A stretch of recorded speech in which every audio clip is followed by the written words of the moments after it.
Jadi nasaha video kuring jawa jauh.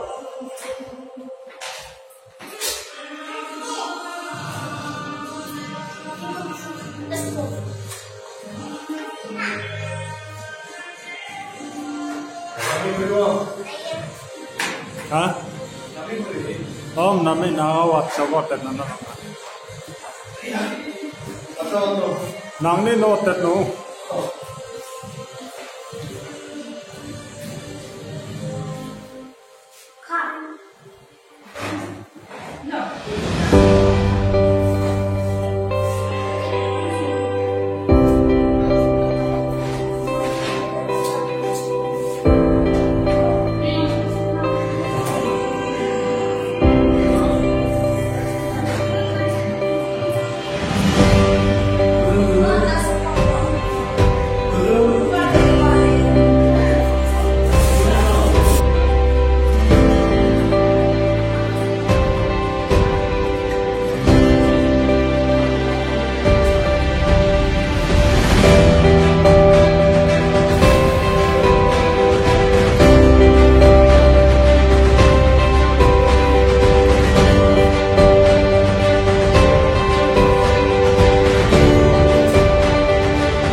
ঘরের উদ্বোধন প্রথমে আমরা ঘরের মালিক কর্তা হিসাবে যে মালিক তাকে প্রথমে এই পিঠা কাটার জন্য অনুরোধ করি, তারপরে ফাদার আশীর্বাদের প্রার্থনা করা হবে।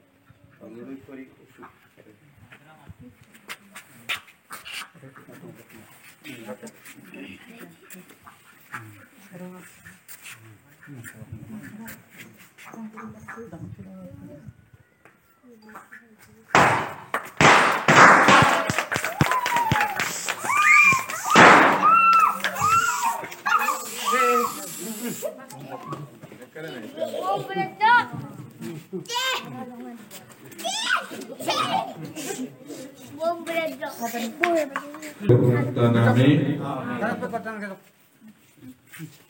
এই গ্রহে প্রভু শান্তি নিত্য বিরাজ করো, বিরাজ করো।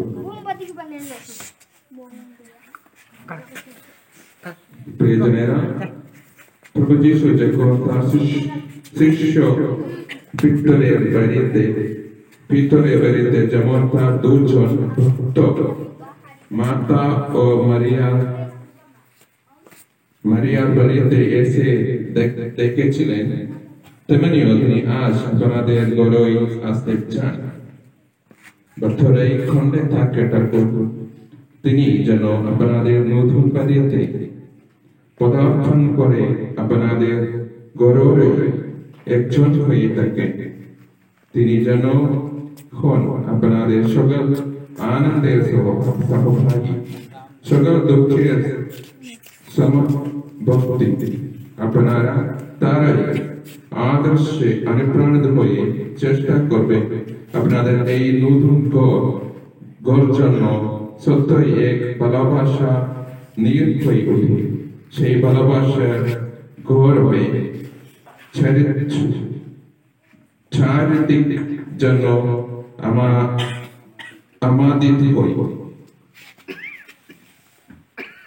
কিভাবে যিশু আত্মাগরিতে আসছে, সেখানে ভালোবাসা ছিল, শান্তি ছিল। এরকম এবারেতে যিশু আসবার জন্য আমরা প্রার্থনা করব, যিশু আশীর্বাদের জন্য আমরা প্রার্থনা করব।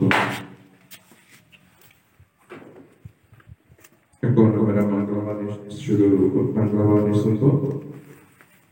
যিশু একদিন জেরিকো শহরে প্রবেশ করলেন। তিনি ওই শহরের মধ্যে দিয়ে যেতে লাগলেন। সেখানে ঝাঁকেই নামে একজন লোক থাকত। সে ছিল একজন প্রধান কারাগার এবং তার অনেক টাকা ছিল। যিশুকে যে কেমন দেখতে সে তো একবার দেখে নিতে চেষ্টা করেছিল, কিন্তু ভিড়ের জন্য দেখতে পারেছিল না, কারণ সে ছিল মাথায় ছোট। তাই ধরে ধরে এগিয়ে গিয়ে সে যিশুকে দেখবার আশায় একটা ঝুমুর গাছে উঠে পড়ল, কারণ যিশুকে ওই রাস্তা দিয়েই আসতে হবে। যিশু যখন সেখানে এসে পৌঁছলেন তখন উপরের দিকে তাকিয়ে দেখে তিনি বললেন, "ছাকে, এখনই নেমে আসো, আমাকে যে আজ তোমার বাড়িতে থাকতে হবে।" ছাকে তখনই নেমে এলো এবং যিশুকে গভীর আনন্দের সঙ্গে বাড়িতে নিয়ে গিয়ে অভ্যর্থনা জানালো। তাই দেখে সকলে কছাকছ করে বলতে লাগলো, উনি কিনা একটি পাপীর বাড়িতে আতিথ্য হতে গেলেন। কিন্তু চাক্ষেই সকলের সামনে দাঁড়িয়ে প্রভুকে বলল, "দেখুন প্রভু, আমি আমার অর্ধেক সম্পত্তি দরিদ্রের জন্য দান করেছি, আর আমি যদি কখনো ঠাকিয়ে কারাও কিছু নিয়ে থাকি, তবে তাকেও তার 4 গুণ ফিরিয়ে দিচ্ছি।" যিশু বলে উঠলেন, "আজ এই বাড়িতে পরিত্রাণ এসেছি, কারণ এই লোকটিও তো আব্রাহামের সন্তান।" এ হলো প্রভুর মঙ্গল সমাচার।